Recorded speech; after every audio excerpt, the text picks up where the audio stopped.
Oh, come on, like you didn't see that one coming. I'm a walking midlife crisis, for God's sake. Don't blame me, blame... He's got boosted board.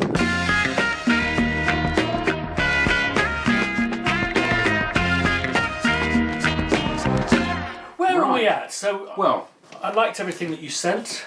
good.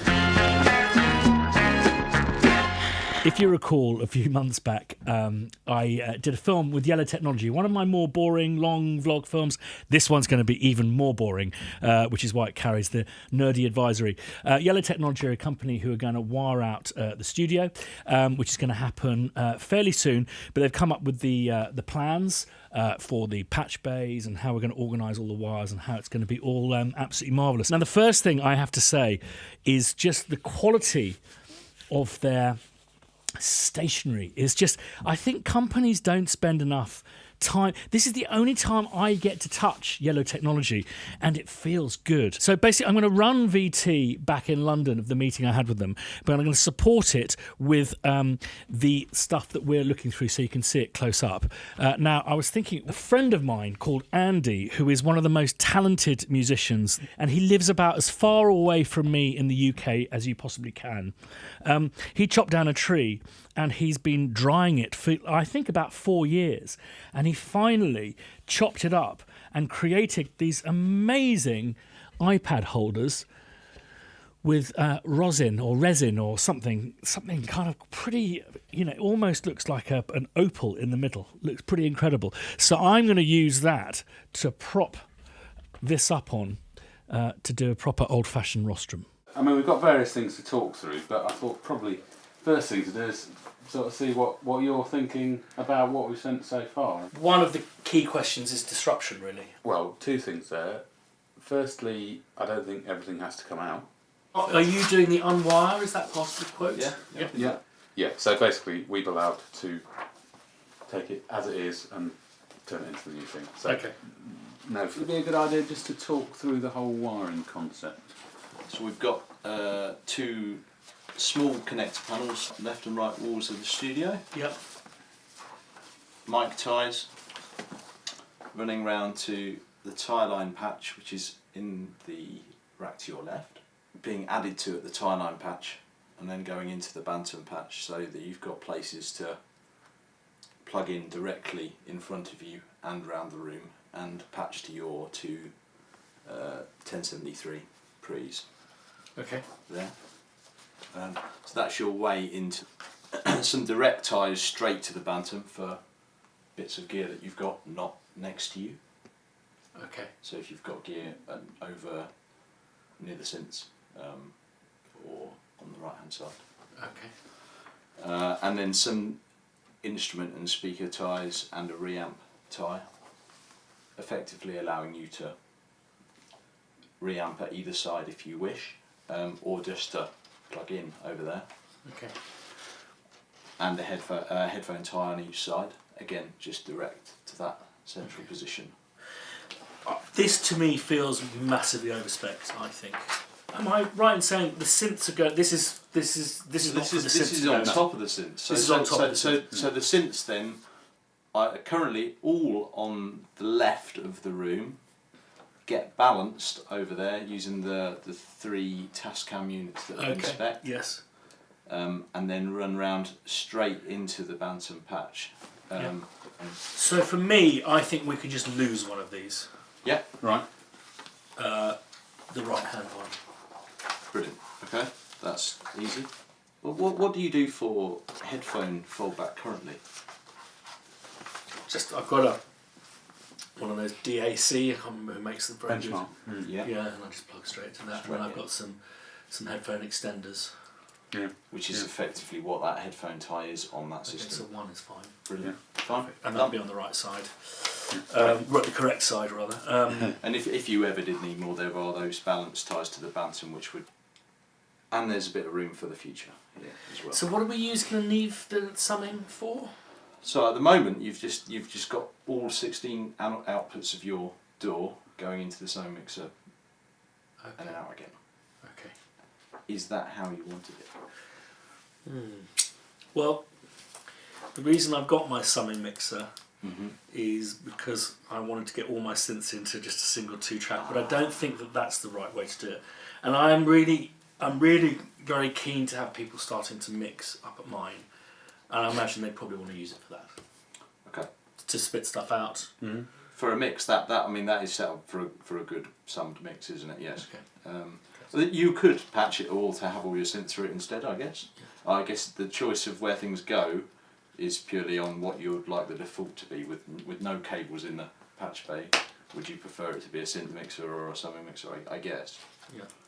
No, I bow to your expertise here. I guess just the most important thing is I don't have to patch a cable to get a synth into mine. No.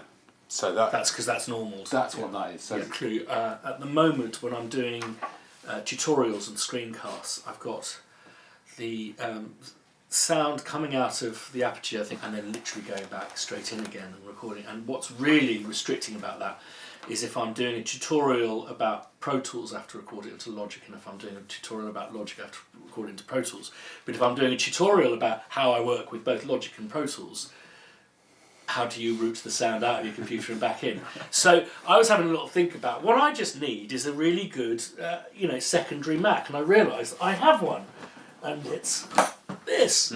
So I've bought an Apogee Quartet, so that it to somehow connect my the microphone that I use just for voiceovers, never use it for anything else, and to have some kind of output from my computer so I can get sound into this. And then I guess I do have a Sound Better signal chain, 3369. Oh no, I didn't. They didn't, because they fucked up with the 3369. My Varying Mu and my Massive Passive are two things that I use for my Sound Better boxes. So we might want to think about whether that's just a wire that's always dangling out, or whether there's some way of us normalling that. Yeah. Yeah, they aren't currently. They are in the same place as one another, but they're not, and they could be. So would that chain potentially be out of the Neve into the Varying Mu, into the Massive Passive? Yeah. Back into the through the Crane Song. Back in through the Crane Song, and yeah, that's right. The Crane Song is in the normaling chain. That's down as the H, the head, yeah. Okay, that's probably worth being a patch cord. Okay. Unless you're confident it's always going to go the same place. No, always. Not when someone's mixing.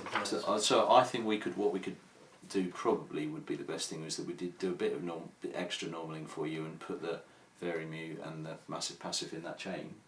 Yeah. So out of the Neve into one of those, into the other of those, into the Crane Song, out of the Crane Song, by default just the Crane Song into the Monitor ST, but then your only 2 patch cables would be where you print the head to. Okay. How about that? That sounds good. EQ or compression first? It should be compression first, isn't it? That's the standard, isn't it? And is my tickle box normal? So what I was hoping is my 2 main mics going into, is it Chandler? TG1. Yeah. So my hope was 2 mics into that, into the Neve, into the Crane Song, into the computer. So we're basically compressing to tape slightly.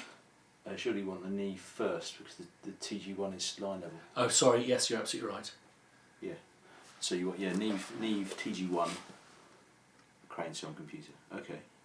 That's absolutely right. Oh, you can't tease me like that. Come on. I saw. I don't know if you've seen it, but Dangerous. Yeah. Also did a box called a Liaison. So you can insert various bits of kit, and then you can have presets as well. So you could have a preset chain that you particularly like, or Let me pawn over that a little bit more.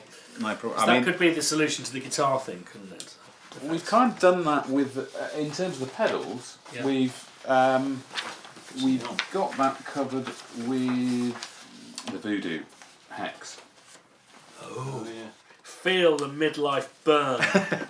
I think the thing that I'm really going to try and do is use the local studios. So for me, this is a writing Yeah. room. I think it's wise to have the possibility of just more than 2 mics, just in case I'm doing a piano and a vocal. You're happy for us to use both of those Sure. units, for instance? Great. Yeah, they're just Yeah, great so because you can't pull them over. Yeah. They've got this extraordinary weight and centre of gravity. You just can't, because they're designed as bookshelves. Yeah. Did you get a job lot from? No, we shop at Retruvius, which is... It's basically a place where they go north of Watford and find stuff in car boot sales. Yeah. And then flog it to us southern Yeah. twats as shabby chic. Right. And I think all of this is a job lot from Manchester Central Library. So you can imagine a huge library, and Yeah. they're picking up a couple of grand for each of these things, Yeah. which they've probably gone, well, we'll just take them off your hands. Yeah. You don't have any sort of control systems for the synths at the moment. You just use them standalone. Yeah. Great. Spoken to someone recently about that, and they're the same. And they're just kind of very worried about people buying all these amazing museum pieces and MIDIing them. You know, it's just he also feels that they were designed to be used in that way. So The Synology system. That's the big storage system, basically, for archiving and backup. I think we only talked about that briefly when I was there. But the idea being, so I've put about 20 terabytes of storage on that. The idea of that would be that you put all your archive and all your backup on there. You can then have access to that over the internet. So if you wanted to get something from your studio, you could get it. Good. well, that's for a Willy. That's important. Yeah. A number of times, I walk through the door here and go, it saves me investing in an assistant.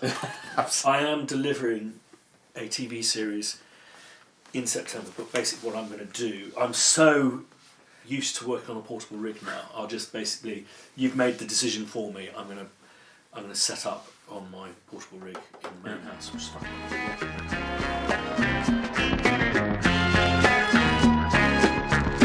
Wow, you made it to the end. Thanks for persevering.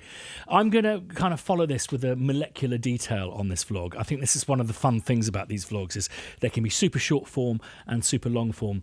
For me, I've been moving around studios quite a lot over the last 5-6 years.